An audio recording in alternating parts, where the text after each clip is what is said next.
I'm Pete Peterson, the very grateful Dean of Pepperdine's Graduate Policy School, coming to you here from the Dean's Conference Room on our Malibu campus. It is exactly noon here Pacific time in California, and delighted to welcome you all to our first webinar of 2021, welcoming Andy Puzder, Pepperdine School of Public Policy Senior Fellow, who will be leading this webinar/class titled, "What is a Pro-Working Class Economic Policy?" Before I introduce Andy, a little bit about the logistics here. Our webinars usually begin with an agenda of our main speaker, in this case, Andy, leading a conversation for about 20 or 25 minutes. Then I'll engage with him for about 10 or 15 minutes. And then we'll open it up to questions from you all. We really do want this to be an interactive experience. Questions can be submitted through the chat feature, which you'll see at the bottom of your screen. At any time during Andy's presentation or my conversation with Andy just afterward, please feel free to type in your question, and we'll make sure to get to those in turn. Again, we are coming to you here from the Pepperdine School of Public Policy, a unique Master's in Public Policy program preparing public leaders with an exploration and examination of America's founding principles, including the importance of free and fair markets. And I can think of no one better than our guest and senior fellow, Andy Puzder, to lead in this conversation at a very important time as we experience the transition between presidential administrations and new views and proposals for economic policy at the national level. Andy Puzder is the former chief executive of CKE Restaurants, where he helped to turn Hardee's and Carl's Jr. into globally known fast food powerhouses.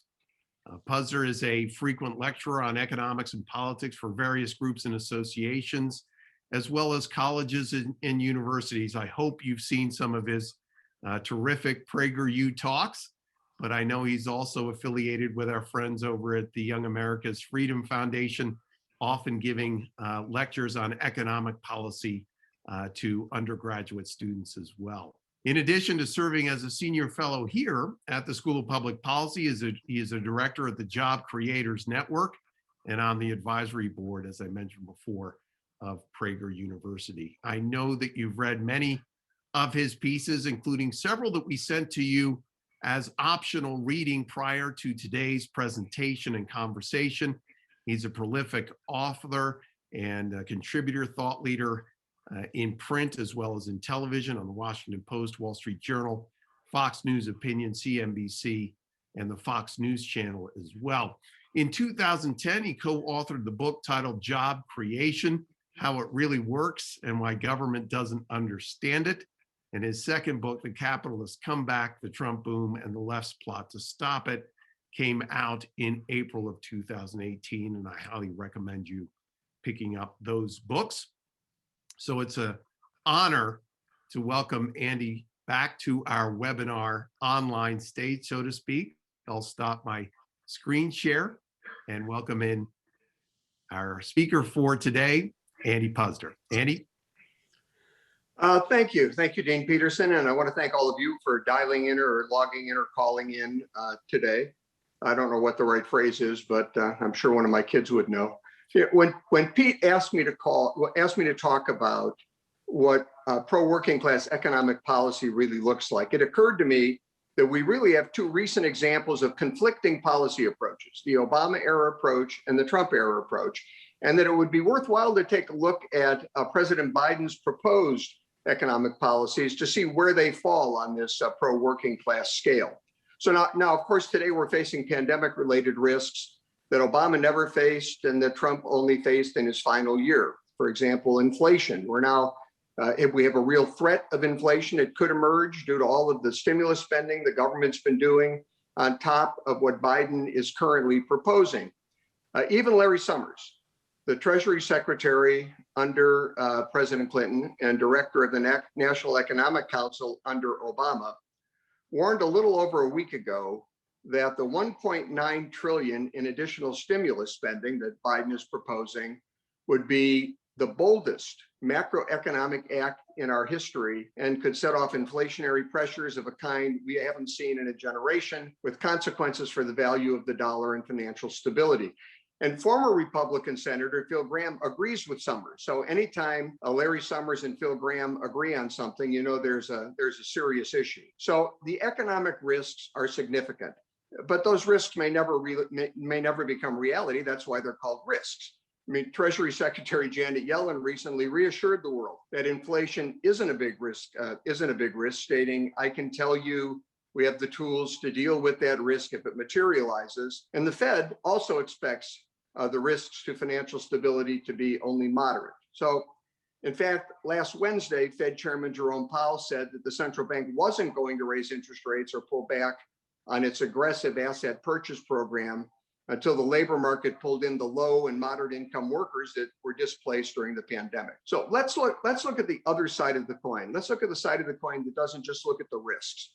Let's assume Biden's massive spending spree doesn't tank the economy, and take a look at how effective his policies might be in light of what happened in the Obama years and the Trump years. Now, I want to make it clear, I'm not saying Biden won't tank the economy. There's a good chance that he will, but it's worth taking a look at whether there are potential benefits from his policies that could offset those very substantial risks. So let's look at the economy through three lenses. First is the stock market, then GDP, then the labor market. Now, the Fed being reluctant to raise rates, the Fed being reluctant to raise rates and likely to continue its accommodative monetary policies. Now, that's great news for people that own stocks, because when rates are low, now stocks produce higher returns than interest-bearing instruments. That increases the demand for stocks, which of course drives up the value in the markets. The markets also like government spending because it generally benefits large national corporations that drive the markets. And finally, GDP growth should be very good in 2021, around 4% or better, because it will be measured against GDP from 2020, which thanks to the pandemic was 3.5% negative. And as you all know, that's really negative. Now, the fact is that a year in which people are getting vaccinated and states are opening their economies will have higher GDP than a year in which we have a pandemic and states are closing down their economies. Now, that would be true in 2021 if we had a chimpanzee as president. But it's good news for GDP growth, and it's also good news for the stock markets. Real estate value should also stay high because low rates make it easier to borrow, as you know, and they increase the demand for real estate. So people who have wealth and are invested in stocks, real estate, and other fixed assets should do just fine during the Biden years, as they did during the Obama years. But as the rich get richer, or at least not poorer, American workers are the ones who will suffer through the next 4 years, because the real problem is going to be jobs and wages, as was the case during the Obama era. Accommodative monetary policy clearly helps the rich, but working people need more than just monetary policy, because monetary policy inflates asset values more than it creates jobs. For the labor markets, who the president is matters a lot. You know, we couldn't have a chimpanzee. We need a president who understands how the economy creates jobs. And really, driving jobs growth and wages isn't that complicated. You know, actually, it's pretty simple. Wages rise when there are enough job openings that employers have to compete for workers. You know, labor is like any commodity. When the demand increases, the price, in this case wages, also increases. As I'll discuss later, that's exactly what we saw in 2019, which drove the strongest labor market in modern times, and maybe ever. Certainly, I'm 70 years old.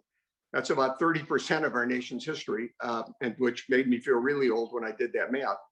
But I've never seen anything like what we saw in 2019, and there's nothing in the records that would indicate we've ever had a year that good. So if we're going to see economic benefits for American workers over the next 4 years, we need jobs. The problem is that with Biden's economic policies, that's just not going to happen. Now, some of you may wonder, how can Andy be concerned about a job shortage? You know, with the vaccine and the defeat of COVID-19 in our foreseeable future, shouldn't jobs growth and wages soar? as states unlock their economies and we emerge from this recession? Of course, the answer is yes. The great economist Milton Friedman recognized in the early 1960s that the deeper the recession, the stronger and faster the recovery should be. The economy, it's like a bowstring. The further back you pull the bowstring, the faster and further the arrow should fly. And yes, the economy today is poised for a spectacular labor market recovery. But recovery means getting back to where we were, back to the levels we had in 2019. Over the next year or so, we may be recovering. Things will undoubtedly get better as we emerge from the pandemic, but we won't recover until we're back where we were in 2019. In fact, the Biden administration recognizes this. Its professed goal isn't improved employment, it's getting back to full employment. Now, that's according to a recent White House blog by Council of Economic Advisor members Jared Bernstein and Heather Bousley. They claim that with Biden's $1.9 trillion relief bill, we won't have to, quote, wait for years for the economy to return to full employment and get back to the economy, back to pre-pandemic expectations. Well, that's obviously 2019, but that will take good policy in addition to the momentum we'll have coming out of this pandemic. Now, you may recall that back in 2019, coming out of the Great Recession, we were also poised for a strong economic recovery. And it just didn't happen. The lesson of 2009 is that policy matters more than economic cycles. You may recall that in early 2009, when President Obama assumed office, much like today, the country was nearing the end of a very deep recession, and Democrats controlled both the White House and Congress. And much like Biden's team today, given Friedman's rule that deeper recessions produce stronger recoveries, Obama's economic team understandably expected a very strong and rapid recovery, almost regardless of what they did. And as a result, they ignored the importance of pro-growth policies, and it was American workers who suffered. For example, when Obama took office in January of 2009, the unemployment rate was 7.8%. That very month, his economic advisors issued a report, which Obama touted, he praised it, arguing for massive government stimulus to revitalize the economy. This is much as Biden's team is doing today, right? We need the stimulus to generate this economic growth and jobs. Obama's team claimed that with this stimulus spending, unemployment would remain below 8%. Now, here's the chart from that report. You can see the dark blue line is what they said would happen to unemployment if you pass the stimulus. The light blue line above it is what they said would happen if Congress didn't pass that stimulus bill, and that would take employment up to about 9%. So the next month, in February of 2009, Democrats passed this Keynesian-style stimulus bill, authorizing over $800 billion in federal spending. And what happened? Well, that's the next chart. Despite the promise that unemployment would remain below 8%, it hit 8% that month. It rose up to 10% by that October, and it remained above 8% for the next 3.5 years, or 43 consecutive months. With a lot more unemployed Americans than job openings, as you can see on the next chart, wage growth dropped below 3% by May and never hit 3% again over the next 7.75 years of the Obama presidency, or 93 consecutive months. Now, you might recall that Biden had promised a recovery summer, and you may recall that that never happened. He promised it as vice president, but it never happened.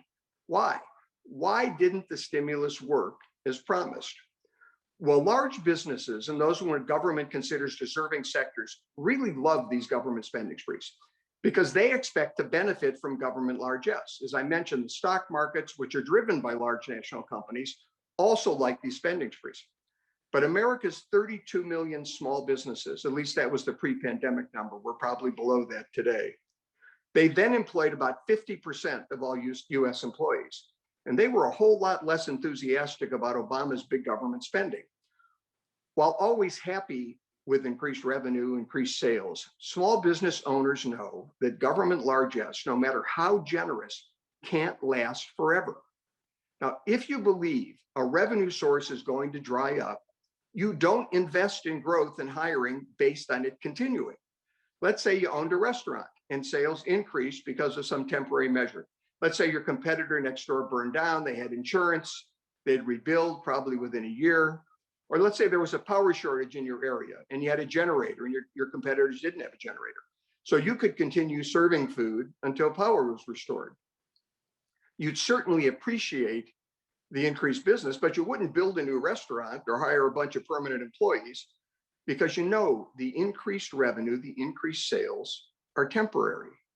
The incentive to invest in growth is even less with government stimulus because not only do you know it's temporary, but you know increased taxes on your business and on your customers are going to be the primary source for this spending, which will reduce what you have available for growth and what your customers have available to spend.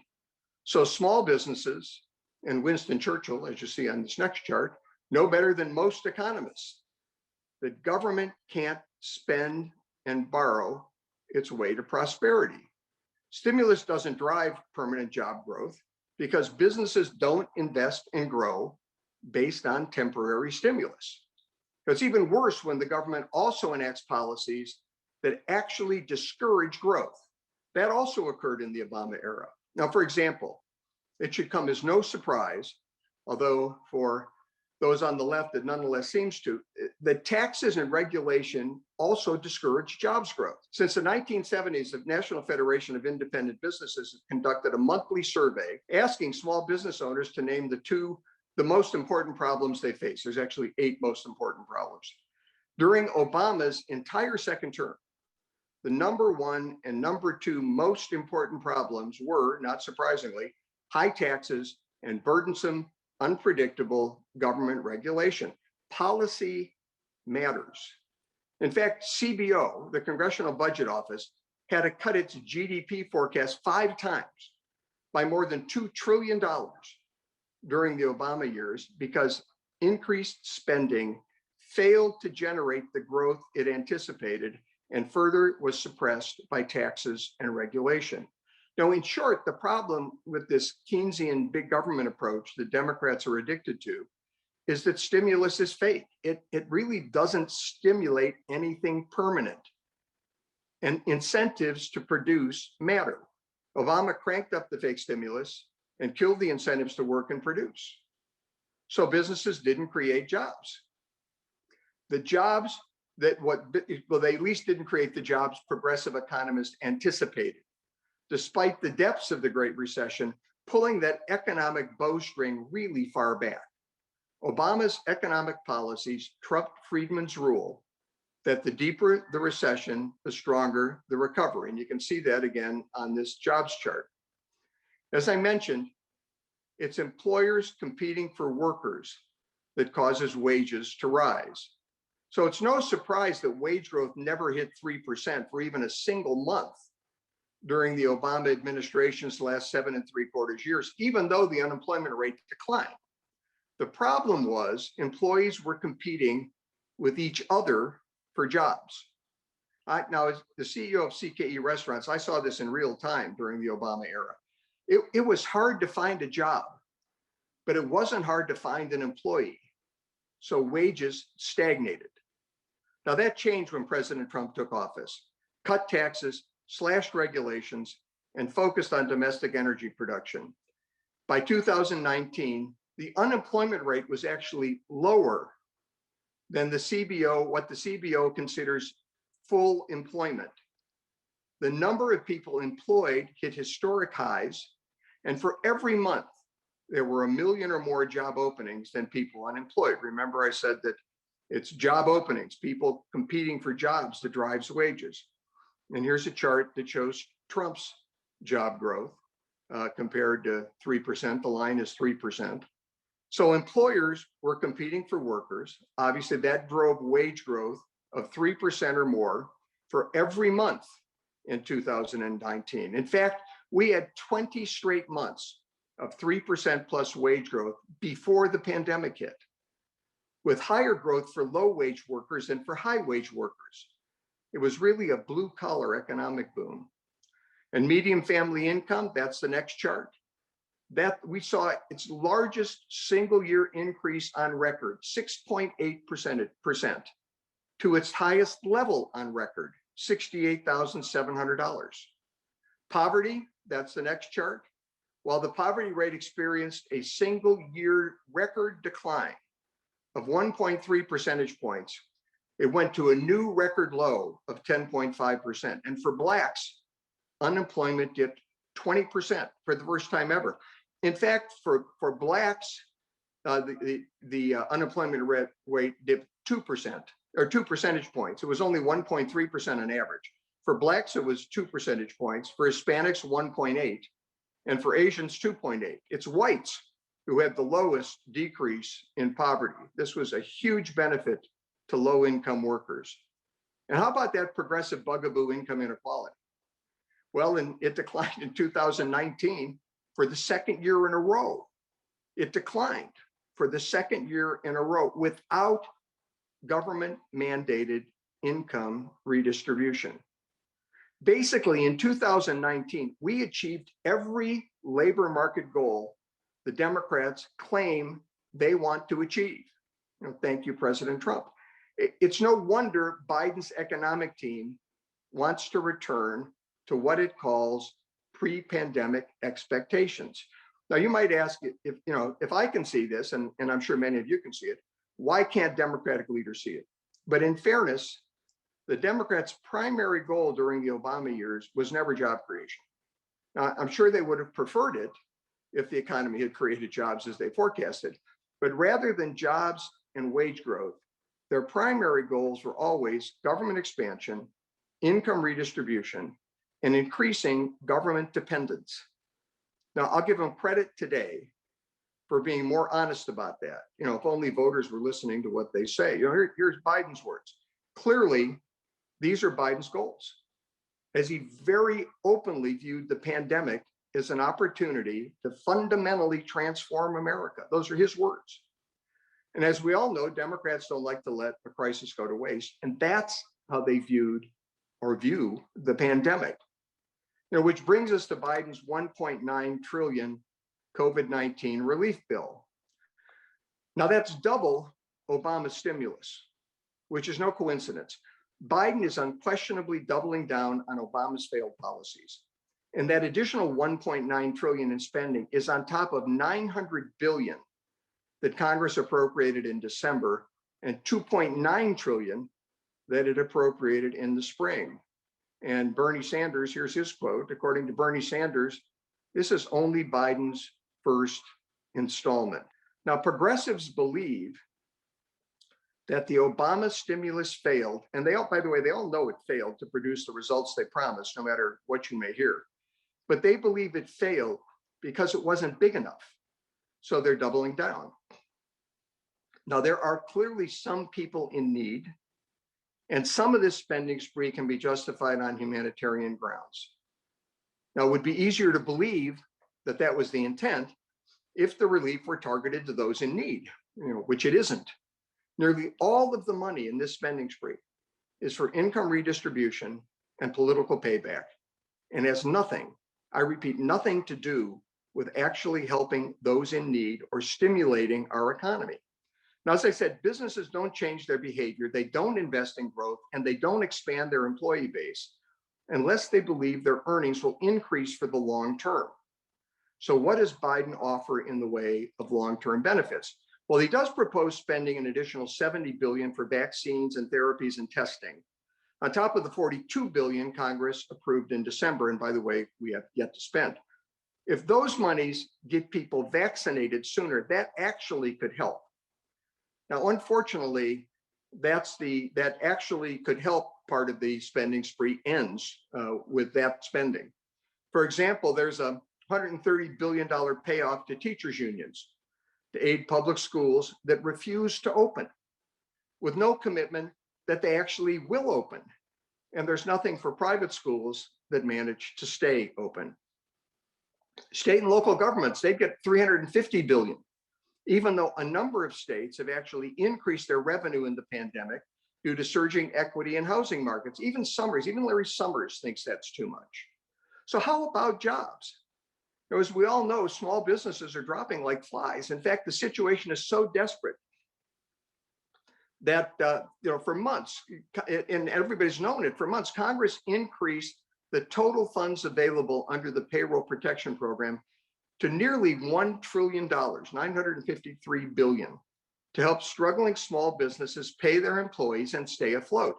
And even with this aid, tens of thousands of small businesses have been closing permanently. The National Restaurant Association reported in December that 110,000 restaurants had closed permanently, and an additional 500,000 were in trouble. And that's just restaurants. And it was before the soon-to-be recalled Governor Newsom out there shut down even outdoor dining in California. Now, I have a friend named Molly who owns a restaurant called Molly's in Santa Barbara. I mean, if you had never tried it, it has the best Italian food I've ever had. I hope she can stay open. But she called me in tears in December because after investing what little money she had in protective equipment for outdoor dining, and you can outdoor dine in Santa Barbara 365 days a year, Newsom was shutting it down. Now, she didn't know how she was going to pay her personal rent, let alone her business rent, or how she could pay her employees. This has been a disaster for small businesses, despite massive government aid. And as you can see on this chart from Alignable, hundreds of thousands of small businesses are in serious trouble. According to Alignable's Small Business Funding Needs Report that came out in January, 48% of small business owners say they're generating revenues below what they need to stay in business. And only 43% believe they have the means to make it to June. So this isn't a secret. The reality is that despite what Keynesian economists may tell you, government can't spend enough to support all of America's small businesses. If a government could do that, Venezuela, Cuba, North Korea, they would have become economic powerhouses rather than economic disasters. The former Soviet Union would be the world's dominant economy, and as you know, it doesn't even exist. So the job situation is truly desperate. Despite all of this government spending, there were 10 million people unemployed in January and another 7 million who were out of the labor force, so not counted as unemployed, but who wanted a job. And that slide comes up later. That means nearly 17 million people are competing for whatever job openings exist or will exist as we emerge from the pandemic. So what does Biden propose to create more jobs? Well, I'm not sure he has any plan or intent even to create jobs. His first priority is enacting progressive policy while the pandemic iron is hot. Now, recall that on his first day in office, he killed as many as 70,000 jobs by revoking the Keystone Pipeline's permits. That's some 10,000 direct jobs the pipeline's construction was to have created, and an estimated 60,000 indirect jobs in secondary and related industries. Some people have suggested we call Biden Joe the Jobs Killer, and there's some merit to that. How about job creation policy? Does Biden have any? Biden, that's what I wanted to say, right? Or does Biden have any? Well, first, he wants to raise the minimum wage to $15 an hour, increasing the cost of paying employees. The very employees that small businesses can't afford to pay now, which is why we have a $1 trillion payroll protection program in the first place. So what would that increase do to these suffering small businesses? Well, the Congressional Budget Office, which, as you know, is bipartisan, came out with an analysis of the minimum wage provision in Biden's relief bill and found that it would kill 1.4 million jobs, increase consumer prices, so increase inflation, and decrease economic growth, all while increasing the federal deficit by $54 billion over the next 10 years. There's a jobs plan. We're going to discourage hiring. Demonstrating that his total experience has been in government rather than in the private sector, Biden thinks he has a solution for that. He wants to discourage work too, with expanded and incredibly generous unemployment benefits. As part of his stimulus bill, Biden wants to raise the current $300 weekly federal unemployment benefits enhancement to $400 and extend it through September. Now, according to Larry Summers in the article I mentioned earlier, a family of 4 with pre-tax income of $1,000 a week would take home $22,000 over the next 6 months with a job. If the breadwinner were laid off or fired, that same family would take home $30,000 as a result of regular unemployment insurance, the $400 a week special uninsurance benefit, and tax credits. So really, why work before the benefits expire, even if you're vaccinated or the pandemic ends? Ask a small business owner who's managed to survive.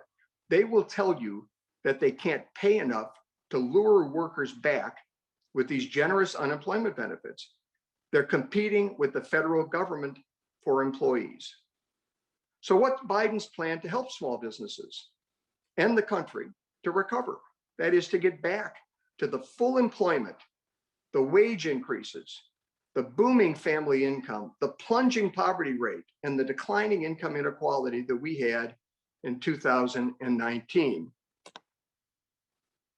Well, let's think about this. As I noted at the beginning of this talk, all of those 2019 economic accomplishments depended on jobs growth, creating the competition for employees that leads to wage growth. For that competition, we need businesses hiring and people working. Now, can we get there by following these draconian blue state economic lockdowns with massive but temporary government spending, dramatically increased labor costs, and discouraging hiring with unemployment benefits so generous that they discourage work? Well, of course not. You can't discourage both hiring and work and expect a bunch of job creation. And when you say it out loud, it almost seems absurd to even ask the question. Nonetheless, that's the Biden administration plan. So where does that put us? Well, first, despite this absurd approach to reaching full employment, things will get better this year as more people are vaccinated and willing to go out, travel, generally engage in commerce. But again, that would happen if a chimpanzee were president. The statistics in 2021 are going to look strong because, thanks to the pandemic, 2020 was so bad. Now, it's not a difficult thing to understand. You do more business when you're open than you do when you're closed. The question is, how much more and who benefits? Now, I believe that Biden's policies intended to grow government, redistribute income, and encourage government dependence rather than to encourage businesses to grow will trump Friedman's rule that deep recessions produce strong and rapid recoveries, as was the case in 2009. Things will get better, but not as good as they were or as American workers need them to be. But you're not going to hear much about that because no matter what happens, the media will credit Biden with an amazing economic recovery, ignoring the strength of the labor market as we headed into the pandemic, ignoring the effectiveness of the programs enacted in the early stages of the pandemic to limit its impact, and ignoring the critical role of Operation Warp Speed in developing the vaccines that will actually end this nightmare. Now, because of the media's obvious bias, we should all keep asking, when will the economy return to the best of times for American workers that we experienced in 2019, which I like to call the year of the worker? It was so good. In other words, when will we actually recover? Because the reality is that with the policies Biden's pursuing, we never will. And unfortunately, the victims of Biden's policy failures and the stagnation they will create will be America's working class, the people in this last slide.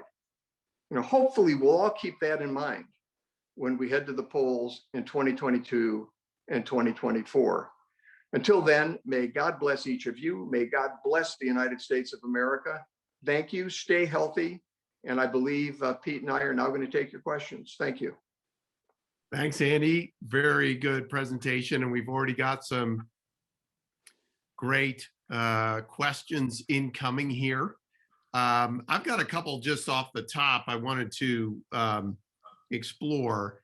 And I want to focus on at least what's been proposed around, I guess, what you might call the Biden stimulus plan. You point out that there is both spending as well as regulatory elements here. And I think sometimes the spending piece gets a lot of coverage, but not so much the regulatory piece.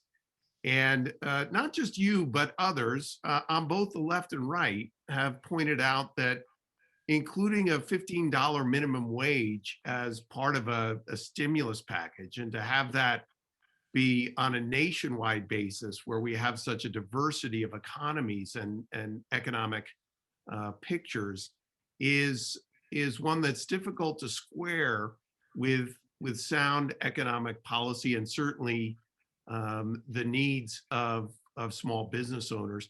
Talk a little bit again about because there certainly is debate around the minimum wage, but about making it a national element and seeing it as part of a stimulus plan. Well, it really doesn't make any sense as part of the stimulus plan. I mean, we're trying to stimulate economic growth. We're trying to create jobs. And what the CBO, the Congressional Budget Office, came out and said was that this would kill 1.4 million jobs and that it would increase our debt by $54 billion. You know, that's not a positive for growth, and that's not a positive for employment. They did say it would reduce poverty by 900,000 people. But you got to remember, in 2019, the year that I just covered in my presentation, we reduced poverty by 4.1 million people. You know, 900,000 is a pittance in comparison to that. Through the 3 years of the Trump administration, we reduced poverty by 6.6 million people. During the Obama era, that didn't have, you know, reduced regulation, reduced taxes, and a focus on domestic energy, even though he became president during a recession, by the time he left, there were about 800,000 more people living in poverty than when he took office. So these economic policies that are supposed to help workers and low-income individuals simply don't help. They're actually counterproductive. If we're going to have a federal minimum wage, you know, unless we're going to really hurt, you know, areas in Alabama and Mississippi or other parts of the country that are suffering economically, then it's got to be a minimum wage that works in those areas. And, you know, nobody's paying, even in those areas, nobody's paying $7.25 anymore. That federal minimum wage is really doesn't exist anymore. It's zero. You know, Pete, you drive by any fast food restaurant, you're going to see a sign in the window that says now hiring, you know, $11, $12. I mean, those are starting wages for high school kids that really, you know, don't know where the restroom is when they show up in the restaurant. So it's really better, the more local we can make these minimum wage increases, the better. For example, San Francisco, maybe they can go to $15 an hour with all of the tech business around San Francisco. But, you know, you go to Stockton, which is 80, 90 miles east, and, you know, they're in financial trouble. They were in bankruptcy not so long ago. $15 minimum wage is going to hurt people there. Maybe you can do 15 in New York, but you can't do it in Birmingham, Alabama. So state level is better than federal level, and many states are acting. And municipal is better than state. The more local you can get it, the more you can address your personal or your area's specific economic needs, the better. We're getting a couple questions regarding the use of stimulus spending, and while we've focused this conversation on the proposed Biden plan, it's fair to say that the preceding president, President Trump, also used stimulus. We had a couple different measures passed. One person in particular, a friend of mine, an SPP alum and small business owner named Evelyn, notes that she's been felt very well supported via SBA loans that were a part of those bills. Is stimulus as stimulus bad, or can there be good stimulus and bad stimulus? Well, I wouldn't call what we did in the spring, or even what we did in maybe somewhat in December, but what we did in the spring wasn't stimulus, that was survival. I mean, the government, state governments, and the federal government did not shut down the economy. That's a common misperception. It was the state governments that shut down their individual state economies, and that was appropriate. I don't know that the federal government has the authority to shut down the entire economy, at least I hope they don't. But states shut down their economies. And therefore, we had to compensate people. We had to come up with money to help people to get through this pandemic. And I have no problem with that. And in fact, I have no problem with the elements of this current bill that would help people in need, either small businesses that are in need or individuals that, you know, because of the pandemic, are out of work and unable to go back to work. We should help those people. But that's Mhm. not, that's not what this is about. That's not what this $1.9 trillion in spending is about. That's a very small part of the entire package. Mm. This is checks to everybody. And I didn't, when President Trump was supporting that just before the election and even after the election, that was not something I personally supported. But I could have lived with it, but it's not something I personally supported. I thought we should have targeted relief to people that need the money and not simply write checks to everybody. I mean, I have friends who don't need, who really don't need the economy, the checks at all. They're actually doing just fine during the pandemic and enjoy working from home, and they're going to get checks anyway. So I think that a targeted stimulus, and I wouldn't have called it stimulus early on. I think it was effective in keeping some businesses alive. It didn't work for all businesses. We've lost, probably 200,000 small businesses, maybe more in this pandemic, and there are more that are currently in serious trouble. Hopefully, with the virus subsiding, they're going to come out of this. But $350 billion to state governments, 130 billion to the teacher. That's not about recovery. The state governments don't even need. Most of them don't even need the money. California doesn't need the money. They've done very well during the recovery because of real estate and stock sales. So why are we giving this money? Well, it's political payback. It's not stimulus. It's not to help people. It's political payback, and it's not going to stimulate anything other than our debt. One of the other questions that I see coming in from our very well-versed audience is the discussion. There was one chart in there which I showed. I'm not going to pull it up again now, but it showed the increase in household income. There certainly seemed to be a trend line starting in the Obama administration and running into Trump and then continuing and certainly going higher. I remember on the campaign trail this past year, President Obama arguing that essentially President Trump was benefiting from the policies put in place. How do you separate the policy prescriptions and impacts on things economic from the President Obama administration to President Trump's? It's really, President Obama, he seems like a very nice guy. I've never met him, but that argument is just absurd. It's ridiculous. Look, President Trump reversed every one of President Obama's policies. President Obama raised taxes. Taxes went up on everybody. President Trump cut taxes. President Obama took the Code of Federal Regulations over 100,000 pages. When President Trump, December of 2019, before the pandemic hit, President Trump had reduced federal regulations, the Code of Federal Regulations, to 75,000 pages. That was a 25% cut. It was the biggest regulatory cut in history. President Trump focused on domestic energy production. He did everything he could to encourage it. President Obama had discouraged it. All of the energy production we got during his administration was from the private sector. So to say that that Trump was taking advantage of Obama's policies is absurd. And if you look at those charts, the median income starts to go up and poverty starts to go down during the Obama presidency, and they should have. They should have started to go down in 2009 and 2010. Or, the income should have gone up and poverty should have gone down beginning in 2009 and 10. That's not what happened. It didn't happen because of Obama's policies. What happened in 2019, what was incredible was we had not only did median family income reach the highest level ever, but it had the single highest yearly increase on record going back to the 1960s. It was up 6.8%, which if you look at that chart again, it's like a huge move up. And poverty took a huge drop down, 1.3 percentage points, biggest drop ever to the lowest amount ever. So you really saw spectacular results in 2019 after President Obama's tax, regulatory, and energy policies were gone. Yeah. We're hearing from some others here about that phrase you used related to the proposed Biden stimulus plan around the weekly unemployment checks that small businesses, especially those offering jobs at the lower end of the income scale, are essentially competing with the government for hiring. I remember I have a very bad back, and I go into the a physical therapist on a somewhat regular basis these days. And I remember talking with the owner of this very small business. I think they had 2 or 3 physical therapists.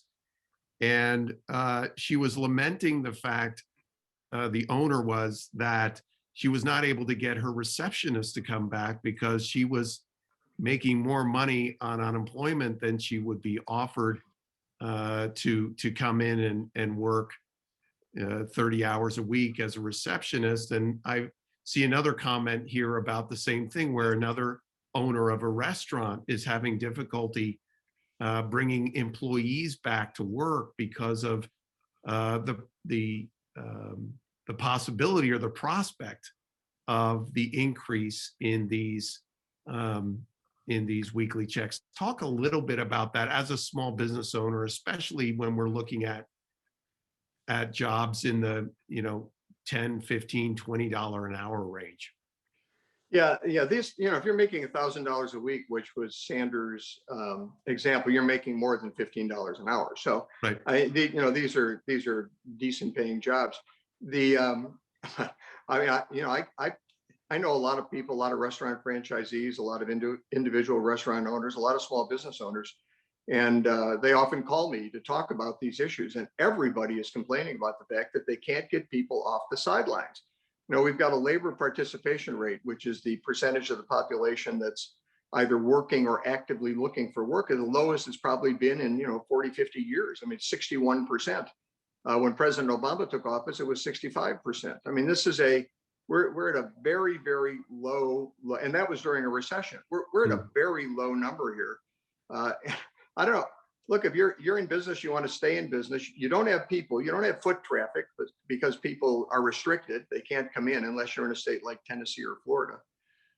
And then, if you do have some business, so you can bring your employees in, they want you to have to pay them more, and then they pay them so much that they discourage them from coming into work. I mean, and then they claim their objective here is to get to full employment. It just doesn't make any sense.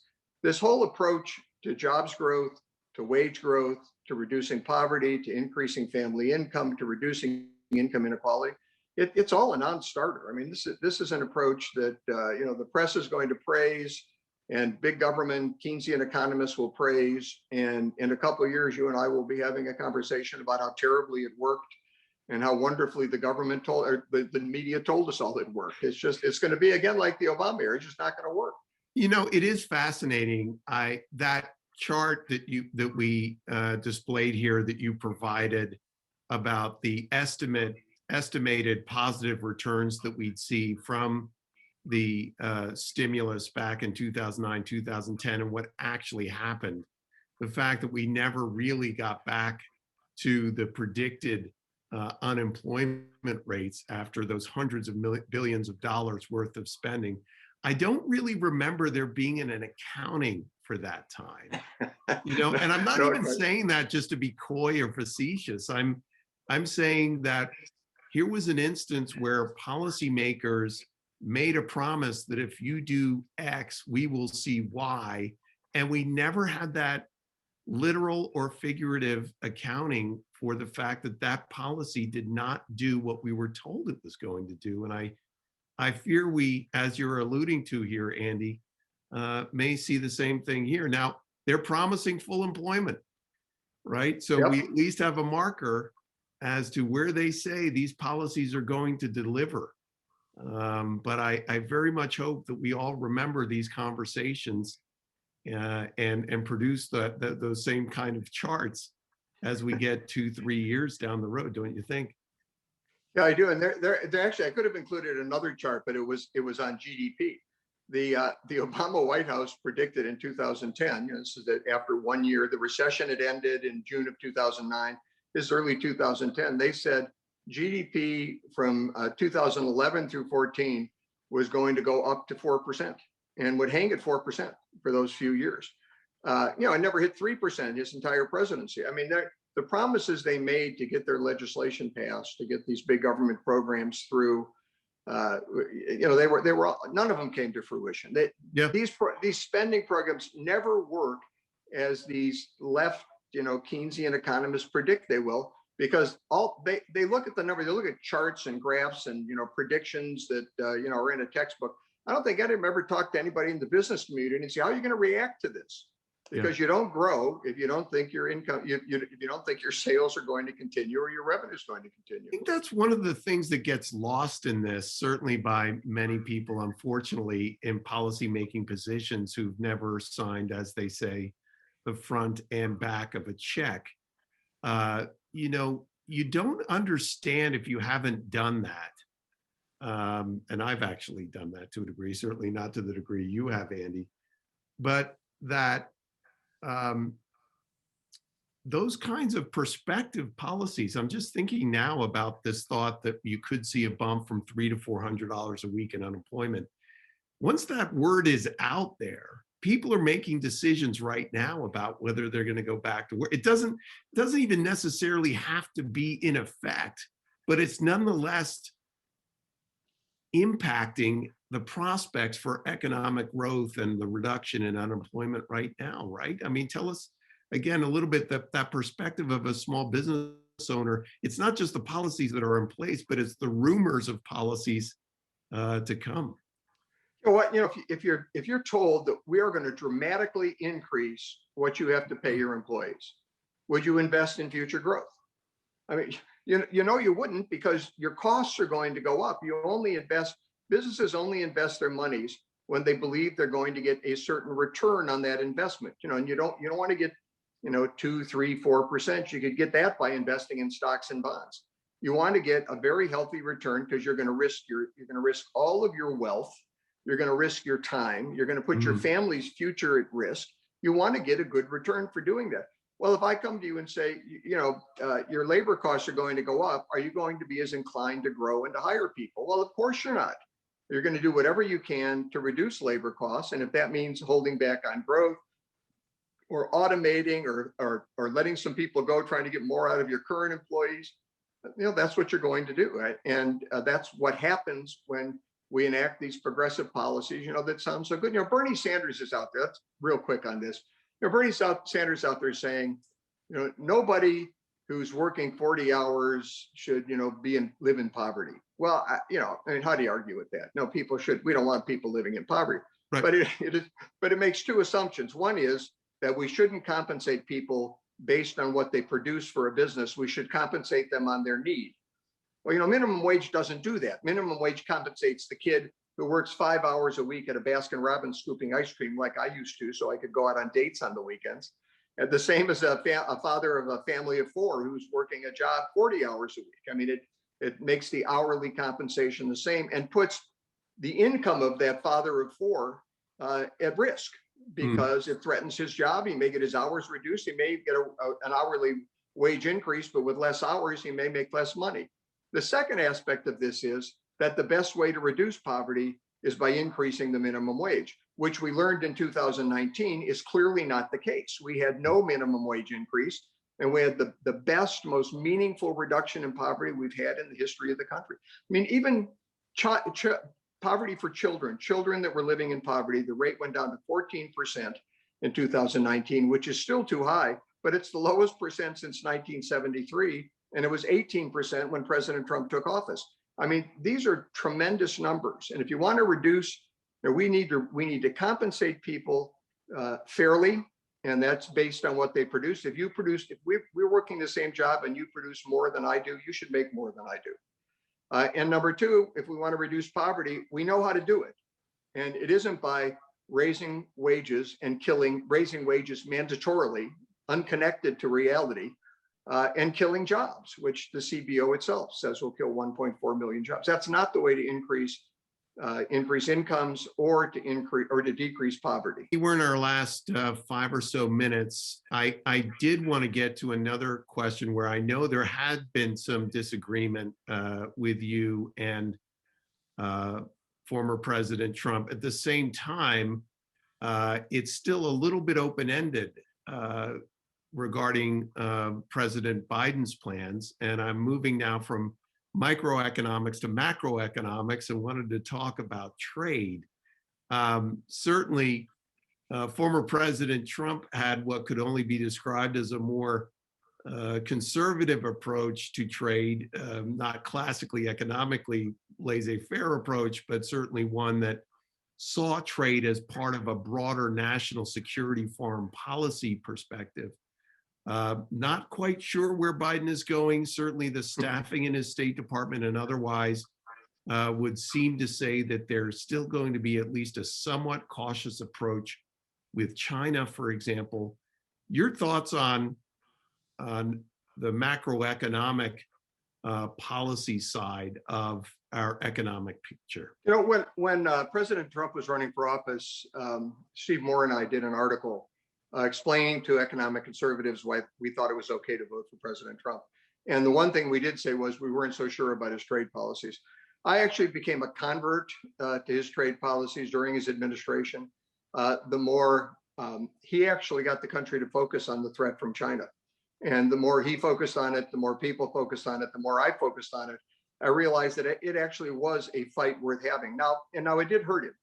It took about the Fed has projected that it took about 1% out of GDP over the 3 years of his presidency, which means every year would have been over 3% if it hadn't been for the fight with China. But it was a fight he thought was worth having, and it was a fight I came to think was worth having. And you note that even though GDP wasn't as high as we had hoped it would be, and that the trade with China was disturbed, we weren't following classical trade policy, free market trade policy.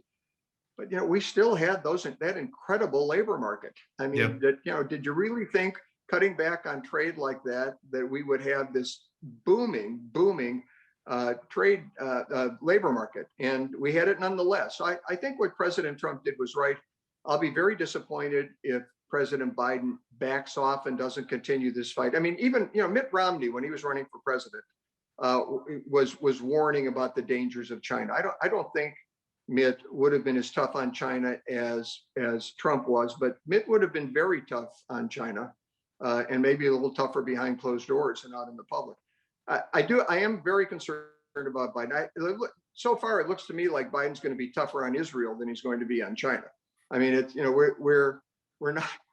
I'm not getting good reads from his foreign policy activities. That's not an area of expertise of mine, but I do have friends who I speak to regularly for whom that is an area of expertise.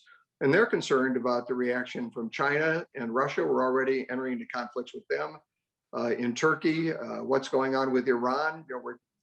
Biden wants to go back to the terrible agreement that the Obama administration had negotiated. Iran's, they're talking about not doing it. I mean, he's got real foreign policy threats out there, and then he takes a good ally like Israel and basically insults it. And it's unfortunate that he's taking this approach to trade or to foreign policy, and I think I don't think it'll have a positive impact on the economy long term. I don't know whether it'll have a short-term positive impact if he makes nice to China, but I know it will not help us long term. Well, Andy, we have spanned the globe, as they say in this conversation. Thanks so much for your my pleasure. Very insightful and experienced comments. To our audience, thank you so much for joining us at this first webinar hosted by the Pepperdine School of Public Policy here in 2021.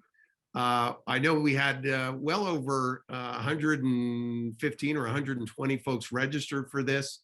Everyone who registered, including you all who joined us live, will be receiving a link to this recording.